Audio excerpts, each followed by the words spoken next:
Welcome to the Savvy Leader Podcast, the place for growth, learning, and inspiration for leaders just like you.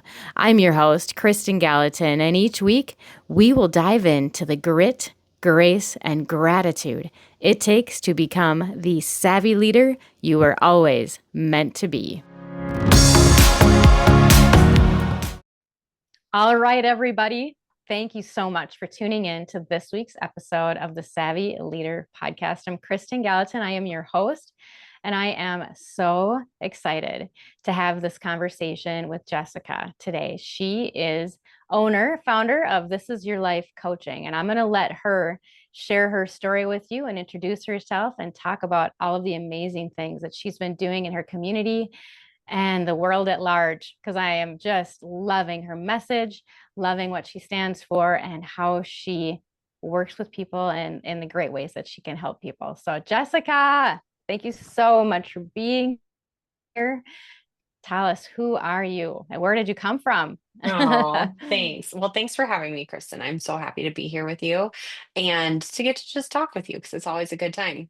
My name is Jessica Guerrero. I am the owner of This Is Your Life Health and Wellness Coaching, and I work with people on their relationship with food. And so I really help people that have struggled with diets, help them ditch the diets and find lasting food freedom so that they can spend their time, money, and energy on things that really matter. Because as humans, but especially as women, we spend a lot of time thinking about food in our bodies. And I think it's powerful when you can kind of reclaim that. And that's what I get to help people do every day.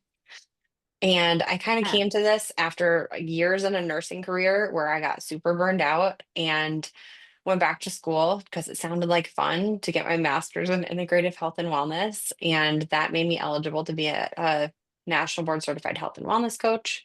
Um, as I started working with my clients on burnout, I really noticed that all of my clients except one struggled with their relationship with food. And I was like, oh, how can I help them with this? So I went back and got some more education and became an emotional and binge eating specialist. And now that's really where I put the bulk of my time. What an incredible journey. So, you started in the healthcare industry. Now, I'm sure many of our viewers have their own personal stories related to our healthcare system because you touch on the fact that you, I think, got a little frustrated with the way things, worked. And it just caused you to go out on your own. Talk a little bit about that and what that looked like in your life at the time. I'm sure that it was probably a little bit daunting to think about leaving that, secure gig to go out and do your own thing for even though it was such an amazing purpose. Share a little bit Mhm. about that journey for you and what brought you to make that final big decision and the big leap. Yeah, I had absolutely no intention when I went back to school to start my own business. I absolutely thought I would end up back in the healthcare industry somewhere, doing something like integrative nursing or care management or something like that. And I fell in love with the coaching process because I think it gets right what so much of traditional healthcare gets wrong at times. And that's when we go to see the doctor or somebody in that healthcare space, we're typically going to listen to them tell us like what's wrong with us, right? They're going to diagnose us and they're going to give us a treatment plan. And 9 times out of 10, I would watch my clients come back and they haven't done anything that the doctor said to them. And I'm like, what is going on here? And when I was going to school for coaching, I'm like, oh, because people, including me, people don't really want to be told what to do. We're little rebels. We kind of know maybe what we want to do.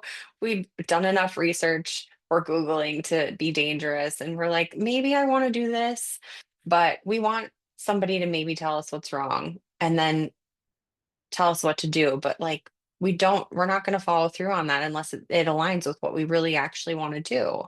And that's what health coaching is all about, is helping people figure out like, what do you want to do? You say you have this thing. Now, how do you want to go about changing it? And I have some knowledge, some tools, some ideas, but like, let's make sure it lines up with what you want to do because I don't live your life. And that's really where This Is Your Life came from, is like, this is your life, not mine. You're the expert here. And I just really appreciated that lens. And when I started working with people, in this new way. I was like, oh, actually, people do want to make changes in their life. They just don't know how. And when a doctor tells you, eat better and move more, that's not really helpful.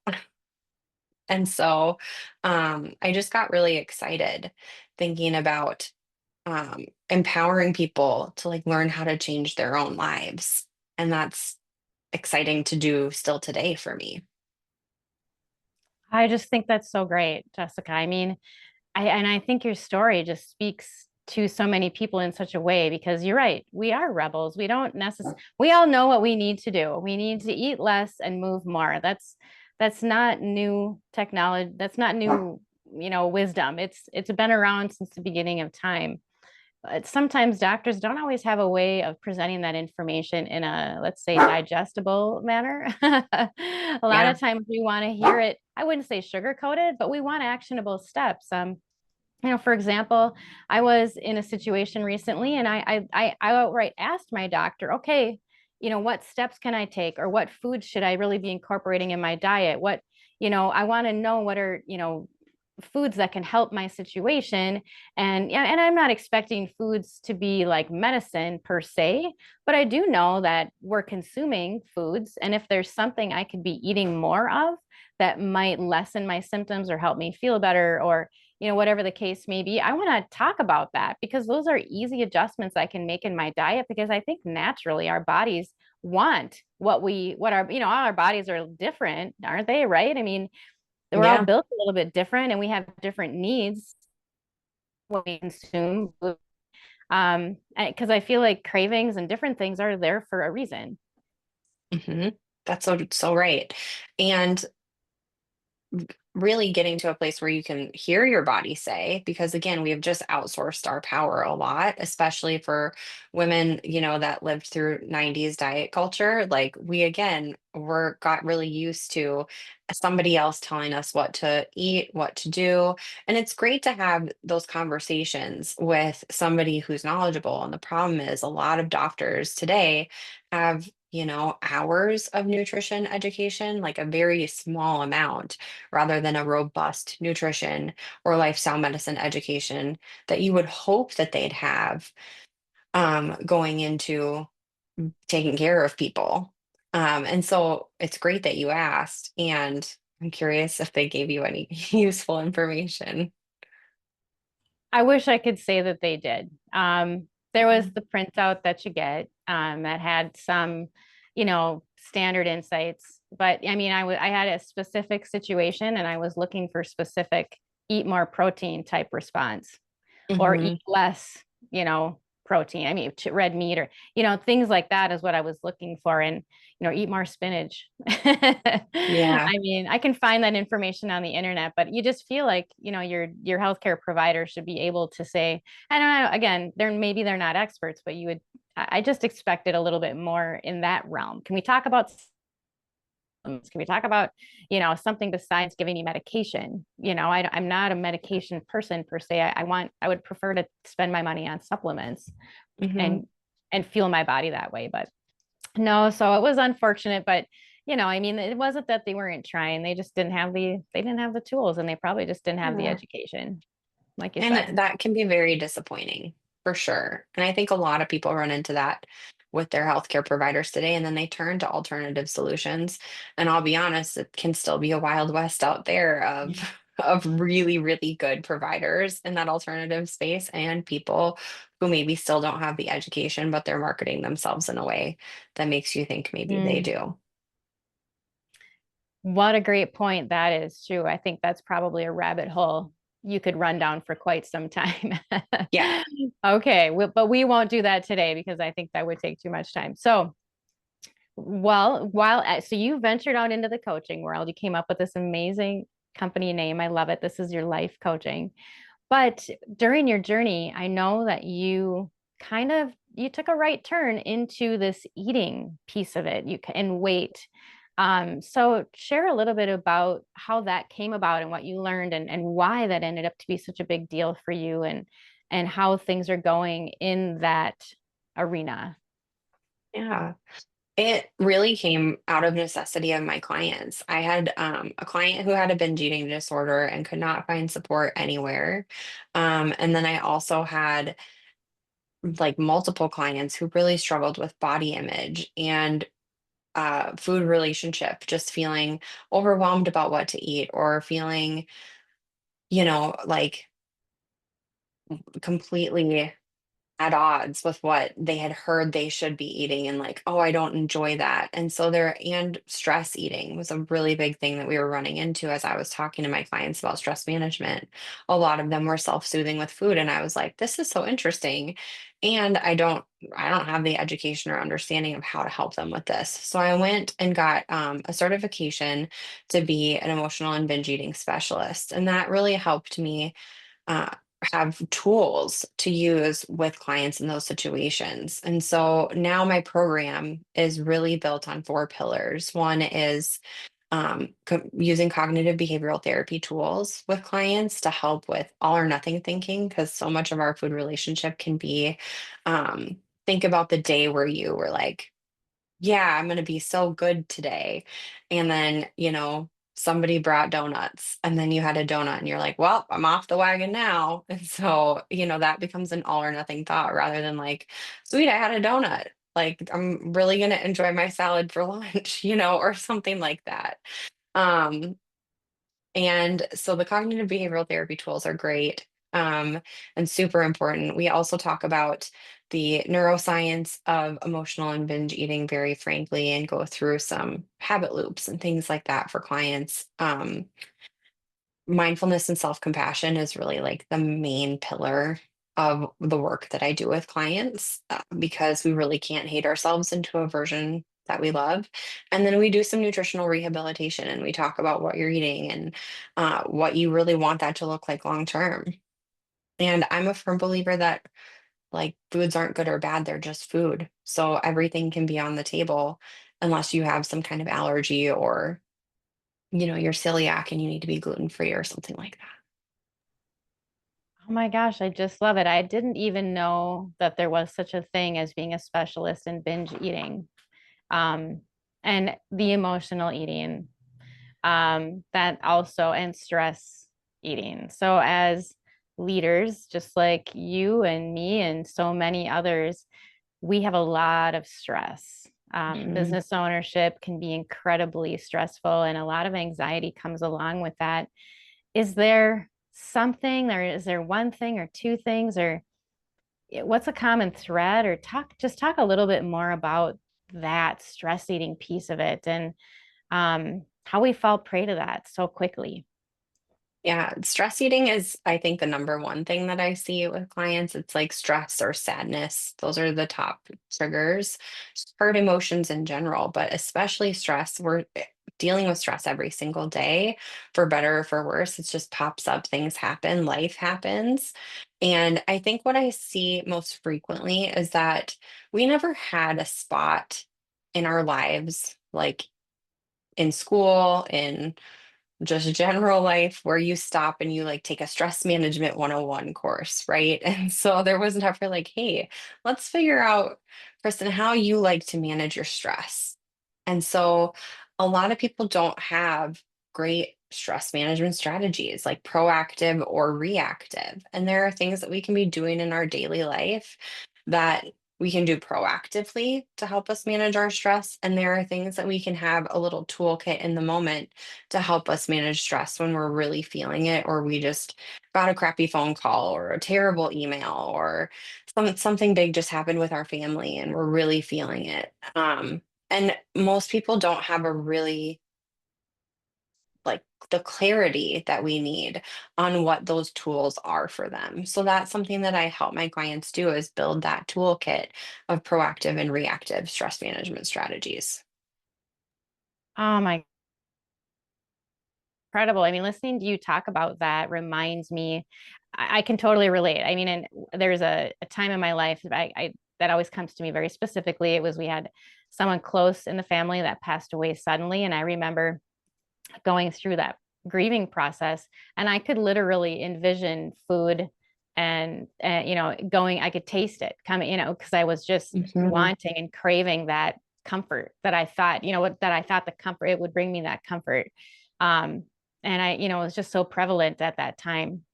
But at the same time, you're under so much stress that you also don't eat because you just don't eat, and that's not good for you either. And getting nutrients in your body is really important. With that, I know there's a lot of new diet drugs out there that are very popular. Do you care to weigh in on that? I'll I'm happy to talk about it. take you. Um, I Okay. really think that these are their tools, right? And we also don't have the longevity information, so we don't know what the long-term side effects are. Um, and I see them doing a lot of good for people. I have several clients that have been taking them, and we can still do the work of going through the emotional connection and rehab, like kind of working on that food relationship alongside you being on the medication. I think for anyone who wants to eventually come off the medication, that's super necessary because your relationship with food isn't going to change by being on this medication. You might have a decrease in your food noise. You're probably eating differently because the chemicals, make your cravings different. They silence some things, but I have clients who are binge eaters that can still binge on these medications. So we have to work on that's obviously not a physical thing or a neurochemical thing. There is an emotional component here, specifically with this disordered eating that we have to address. And so I think that they can be a good tool, but I think about it like, when you're driving a car on a windy road, you have the guardrails on the sides, and those guardrails are a great tool to help keep you on the road if you don't know how to drive. But I teach people how to drive the car so that when the guardrails come down, they don't go off the side of the road and crash off the mountain, you know? I love that. What a great analogy. And we can also do is learning how to drive the car. And Yeah. it's not always easy, and there are steps to it, but once you learn it, you typically don't forget it. Talk a little bit about have you had some of your challenge, maybe a challenging client or a story or a big breakthrough or something that you were able to really capture some great information from to learn from to help other clients with? Feel like I'm always running into it and always seeing new trends with clients. I think the big thing that I have bumped into is we have to identify good sources of support for ourselves because oftentimes when people come to me, they haven't really talked with anybody else in their life about this. And so by the time that my goal is always by the time we're done working together, you have maybe talked to at least a couple people in your life about it and opened up to them so that you have the support and the accountability beyond me. Because my goal isn't to work with people forever. It's to work with them for a window of time and help give them some tools and support so that they can go out into the world in this life that they hopefully are working towards building, right? So I think the number one thing really is finding the sources of support so that you can sustainably live the life you want. And that comes with you have to have people to talk about these vulnerable things with. We all need that, and we all deserve it. Yeah. And that support system and surrounding yourself with people who are supportive of, what you're working on and that care about you and want to see you succeed in whatever that looks like for you. So in your four pillars, you talked about mindfulness, or share a little Mhm. bit about that. Sounds like a really powerful tool. Talk a little bit about that. Does it get pretty in depth, or is that something that we could all just do pretty simply each day, or what's your recommendation? I mean, it can actually be very simple. The mindfulness and the self compassion go hand in hand, really. And a lot of it has to do with the mindful piece is like tuning into our bodies, reconnecting. Because, like I said, we've been driven to disconnect and listen to what other people tell us for a very long time. And so it is really about tuning in to your hunger and fullness cues, to your energy in your body. Are you tired? Even just after you eat, how did I feel? Did that food make me feel good? Did it make me feel bad? Like there are certain foods I just won't eat because I don't feel great after I eat them. And just paying attention to that energy, that's the mindfulness that I work on with my clients. And the self-compassion piece is this is my favorite thing to talk about, so I'm going to rein it in. But I really think about it like we all have a little gremlin over here on our shoulder that's just not very nice to us and says like nasty things. After we maybe eat something we feel like we shouldn't, or um, miss something. Like it's just not a very nice voice. And it's there in our heads. And so, what I really help my clients do is engage with that voice differently. It can go a lot quieter than it is. Some of my clients, it's like very prominent, very loud, and really impacting their quality of life. For some, it's like a bothersome thing that happens. For some, by the time we've worked together for a while, it's like a dull sound, or they've kind of made friends with it, given it a little persona. And they're like, all right, Frank is just that little jerk in my head, but he's there. And he doesn't get to drive the car, right? Like he doesn't get to pick the snacks. He doesn't get radio privileges. He just is here. And I accept that he's here and it's going to be fine, but they engage with it in a different way. I love the way you put things into a relatable perspective that we can all kind of grab onto so quickly. That must be what makes you just so successful in connecting with people. Are you finding that, are you working with age ranges all across the gamut, or is there a specific age range that you find yourself working with more often? Mm. Just curious about the generational aspect. I will work with 18 to like whoever, 18 plus, but I have found myself working more with like 45 to 65 is kind of the age range that ends up reaching out to me most frequently. Male and female, or Yeah, okay? Because first thing that popped in my head was menopause, that and is the fun definitely a line. huge, yeah, that is a huge contributing factor. And I think it's hard because your body changes so much in ways that you really don't want it to, and that we don't have a lot of control over. And there's a lot of people out there like selling, oh, you don't have to suffer with this and whatever. And I agree that some things can be mitigated through lifestyle medicine, which is like sleep, stress management, nutrition, physical activity, and healthy social connection. But also, your body is meant to change, right? Like we were talking about, even just the way like the lines on your face change, or Mm. the distribution of things in your body changes, and that's meant to happen as we get old. And I know that society, and especially like all of the magazine and social media industry would have us believe that that's wrong, because there's so many people out there paying plastic surgeons an ungodly amount of money to try to make it look like they don't change, Mhm. but we all change, and it's actually a really beautiful thing. I think it really can be, but you're so right about the plastic surgery. It's become so commonplace, I think. Mhm. It's so accessible. And I'm not going to say it's affordable necessarily, because if you find yourself in that, I don't know if you would call it a loop, or, however you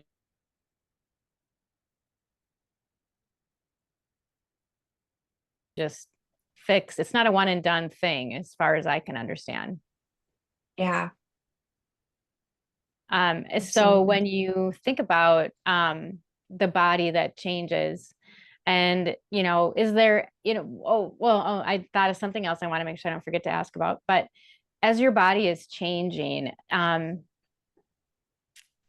self-compassion is really big. But how do you help your clients get over that hump? I mean, it is hard. I mean, we're aging, so we're facing more than just our changing body. We might be facing some memory trouble. We might be or other vulnerabilities that I think come into play, or bubble up, might be a better word for us, and in that time frame of our life. So what are some good strategies be that's a good go-to?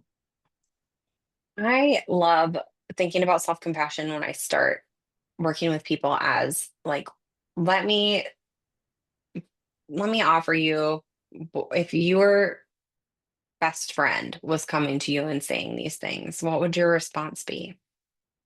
Or someone that you love and have a like less complicated relationship with. So I think about my good friends. I think about if my husband was saying this to me, some people in my family, I'm like, what would I say to them? I'm certainly not going to talk to them sometimes how I would talk to myself when that little self-compassion gremlin pops up. Especially before I started all this self-compassion work, because it was not kind in my mind. And sometimes that little gremlin comes back with a force, and I'm like, "Ooh, who are you, you little spicy nacho? Get out of here!" Like, no, we're gonna tone this down.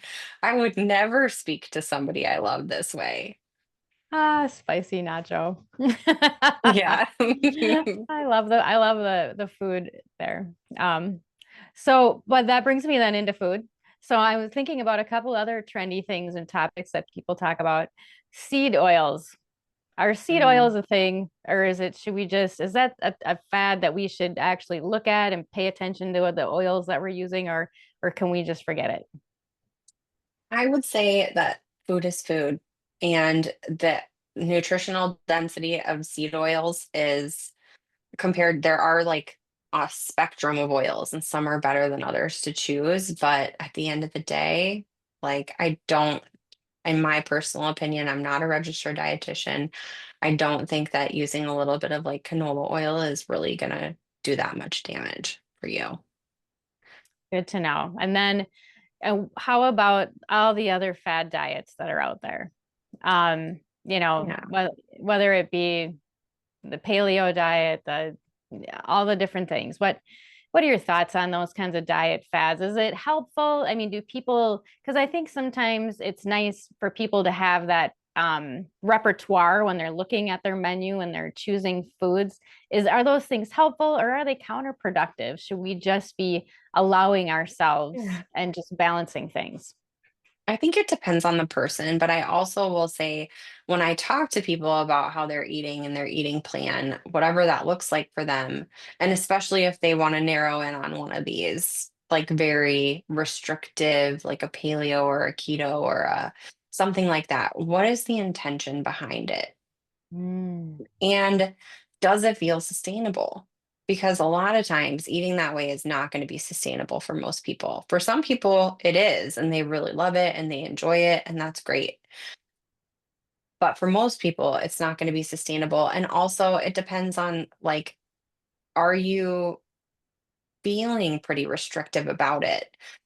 Because there's this thing called orthorexia, and that's an eating disorder, and it's when we become very obsessed with our food and body image, and it's like it's our sole focus. We're kind of hyper vigilant about it, and it's all we're thinking about. And I do think sometimes our health and wellness industry really perpetuates that as a good thing, and to me it's really not, because it does lead to things like other kinds of disordered eating.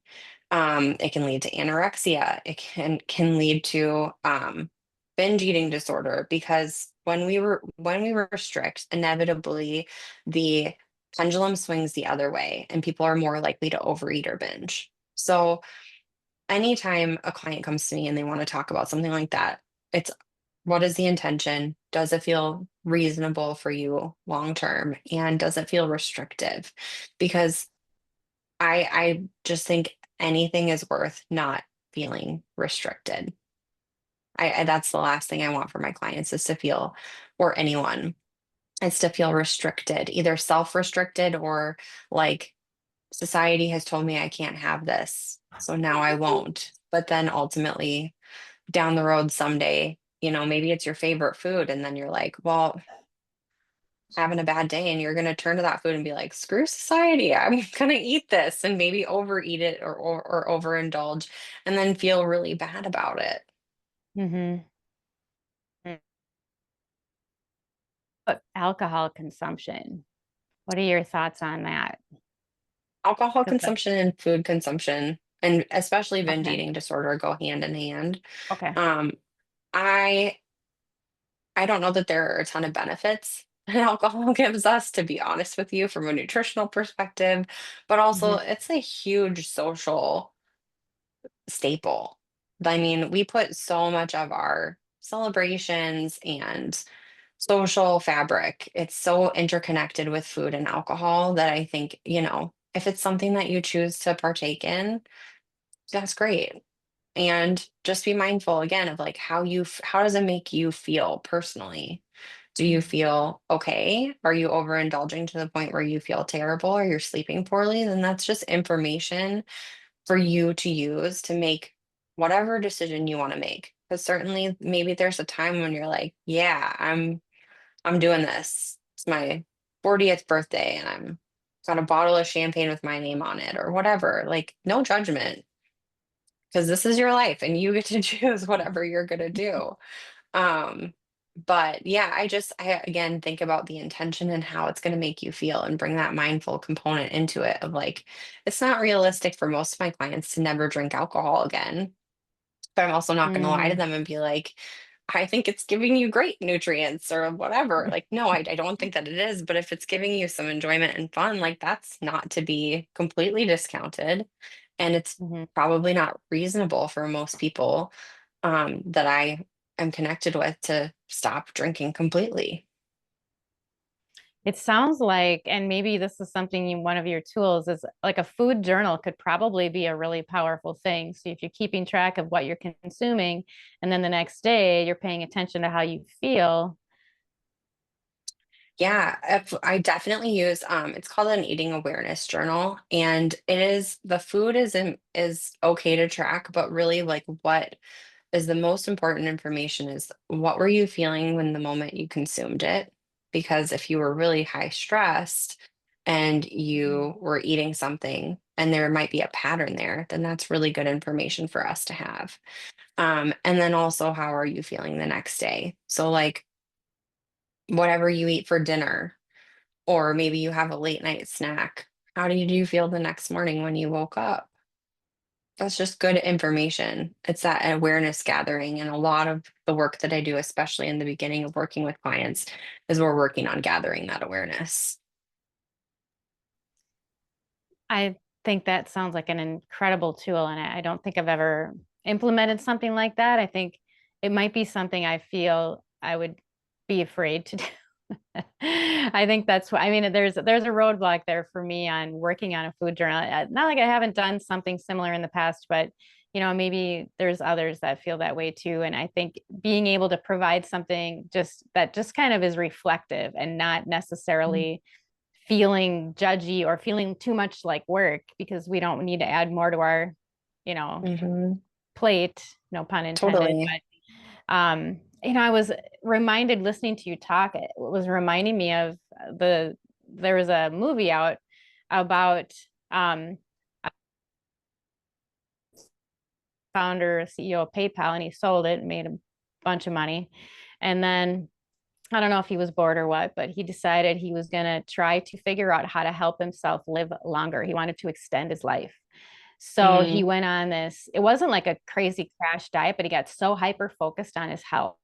Hired someone to help manage his health. I mean, he had the money for this, of course, but he would eat one time a day, and he had this one bowl of food, and it had a very special mixture of different nutrients and proteins. I think he started each morning with like 24 different supplements, and then before 50 supplements. And then he worked out for precisely 1 hour each day. And he said he felt phenomenal, but he said, the last bite of my food is the saddest part of my day.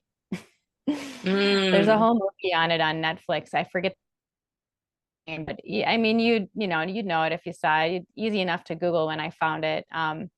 But I just thought it was so, I mean, it was so out there and just the whole idea. But of course, it took the money, and he had the home gym, and he had the surroundings, and he had the in-home pool, and but his son, who was kind of started working on it with him too, which wasn't a bad thing. I mean, I think in some ways it was good because there were healthy activities and things happening, but it yeah. was so extreme and he did actually extend his life according to medical devices. Obviously, his age is the same, but his body age had increased by or decreased by like 8 years or something. So he was thinking he was extending his life literally by just making these changes. But it was quite extreme. Do you see extreme cases in your world? I mean, are there big hurdles like that to overcome when do people, is that personality just prevalent in people with eating disorders or?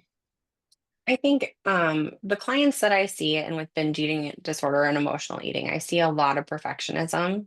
So I would say I heard some perfectionism in what you were saying for sure. Wanting a high level of control for sure. And a lot of people pleasing in the personalities that I'm working with as well. They're used to making other people happy, listening to what other people have to say, and not so used to tuning into what's happening in their own internal world. And so that's what we get to do together is I provide a space for them to kind of dive in to their internal world a little bit, which is always very rewarding. Um, and I would say I haven't seen anything as extreme as what you're talking about, but I mean, exactly what you said is that it's a privilege really for him to be able to do that and have the finances to be able to invest so much in his health. And there is a huge health equity issue of, even people in lower socioeconomic statuses don't even get to like hire someone like me, and that sucks. To help them figure out their food relationship, but they also don't have the same access to fruits and veg and even sometimes grocery stores. And that's something I'm just so passionate about is the social determinants of health and the impact that our economic status can have on our health. And so I'm trying to, be here making it accessible at in the middle of the road somewhere where people can. It's a luxury I get to hire someone like me to help you with this. And it's always on my mind and why I take HSA and FSA so that people can use their care dollars to get the support that they need. That's phenomenal. I didn't know that that was something available. I love that you can take that as payment. And Yeah, I love also that you touched whole socioeconomic piece of it and what is available for people, in that different because, there's a lot of foods that are available that are cheaper. I mhm, mean, the cheaper food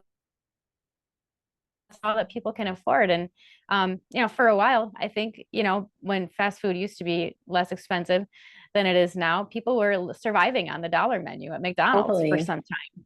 And it was just so unhealthy for them all. And you could see that, especially in the children. But Yeah, you're just in this place. And what else are you going to do? What's right. available. So, and I don't know, are they working on that? I feel like I've heard things in the schools that they're trying to have healthier lunches. But I mean, have you heard any updates on that subject? Because that is a big deal. Don't know actually that it's going to get better. What I most recently heard is that the program that helped farmers in local areas directly be able to work with schools has actually been defunded. So I don't know that that's going to get better. And I'm hoping we get to keep free school lunches because also, I mean, I'm so passionate about insecurity. It's like the one thing I can't ever look away from, and it's like the thing I want to help most. It's where all my donation time and money goes to. But um, people that are food insecure are more likely to develop disordered eating, especially a binge eating disorder. Because, like I said before, restriction goes. The pendulum's going to swing the other way, whether it's forced restriction or you just don't have the resources to eat. Mm. And that can often lead to disordered eating. So when we think about kids not being able to eat growing up, that leads to disordered eating as when they're adults, whether they have the access or not later on. Oh my gosh. And that just opens up a whole nother world of Yeah, trouble. I mean, I could it is talk about it heartbreaking. forever. Yeah, it Um, makes me so angry. well, aren't there so many subjects when it comes to food that can be just infuriating in some ways? And Yeah. I just that's why people like you are here to help and to support and to provide that guidance. So tell us, Jessica, where can we find you? How can people get in touch with you? And tell us more about that. Yeah, so my website is thisisyourlifecoaching.com, and you can sign up for my newsletter. I send it out 1 to 2 times a month. You can find me on the social media platforms. I'm usually This Is Your Life Coaching or at This Is Your Life Health Coaching. And I have a bunch of speaking engagements coming up in the month of September, October, and November. So if you're in the Twin Cities area, I am working with Her Self Health, and I am also working with Anoka Hennepin, Osseo, and Inver Grove Community Education. So there are places that you can come if you want to know a little bit more about the neuroscience of emotional and binge eating and want some support with that, and see me. I think that's so great. I love that you're so engaged in the community.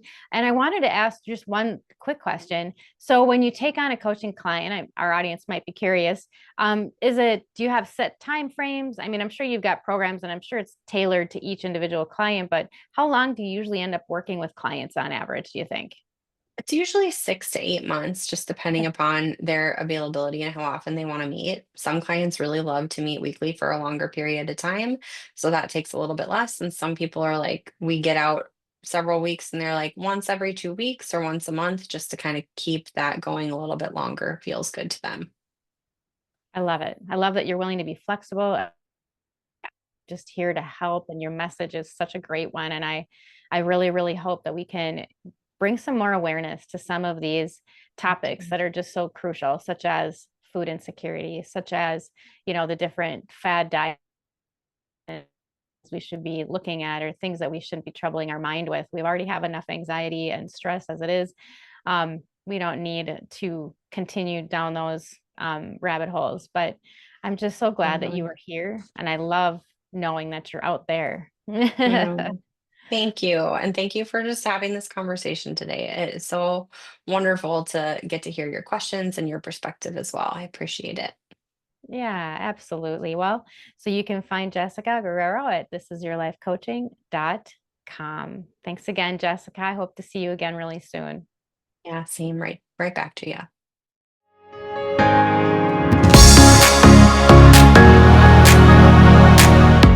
Thanks for listening. We hope you enjoyed this episode of the Savvy Leader Podcast. Be sure to check the description below for any links or resources we mentioned today. And for even more inspiration and tools to help you on your own leadership journey, come on over and join the conversation in the Savvy Leaders Lounge. That's savvyleaderslounge.com. And we'll see you next time.